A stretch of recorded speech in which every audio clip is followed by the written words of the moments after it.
Other day, another basketball stories na naman ang pagkikwentuhan natin. At ngayon nga yung latest update patungkol sa pagkuha ng Los Angeles Lakers kay Michael Porter Jr. at ang balitang bagong super team ng Golden State Warriors. Sa pagkatalo nga ng Los Angeles Lakers sa kanilang nakalipas na 3 game ay pumayag na nga ang kanilang team sa ideya na tuluyang paggawa na ng trade sa lalong madaling panahon. Sa katunayan, base nga sa ibinulgar ng isang NBA insider, bukas pa rin nga daw ang pintuan ng Warriors para i-trade si Rui Hachimura at Jared Vanderbilt sa kupunan ng Brooklyn Nets upang makuha ang matagal na nilang target na si Michael Porter Jr. na available pa rin naman nga sa trade market. May ilang mga miyembro nga ng front office ng Lakers ang gustong-gusto ang potensyal at ang galaw ni Michael Porter Jr. sa loob ng court. At naniniwala nga sila na magkakaroon ito ng malaking impact sa kanilang kampanya next season. Babagay rin naman nga daw ang laruan nito kasama sina LeBron James, Austin Reeves at Luka Doncic bilang isang spot-up shooter. Gamit ang kanyang laki ay isa rin naman nga itong mahusay na rebounder at defender.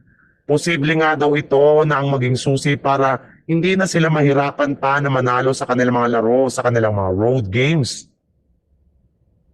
Sa ibang balita naman, kinumpirma na nga ng isang NBA insider ng Golden State Warriors na seryoso na nga daw kung kinukonsidera ng kanilang front office ang posibilidad na pagkuha nila kay Anthony Davis sa isang blockbuster trade ngayong season.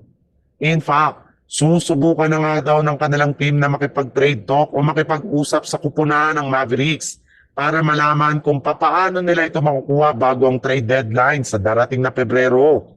At dahil nga sa hawak na $54.1 million na kontrata ni Davis, ay hindi nga magiging madali para sa Golden State Warriors na makuha ito mula sa Mavericks dahil kakailanganin muna nga nila na bumuo ng isang malakihang trade package bilang kapalit nito.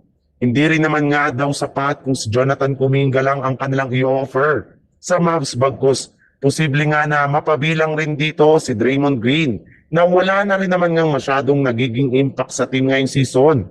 At bagamat man nga napakalaki ang gagawing sakripisyo ng Golden State Warriors, ay magiging worth it rin naman nga ito dahil sigurado nga na gagawing legit na championship contender ni Anthony Davis ang kanilang team.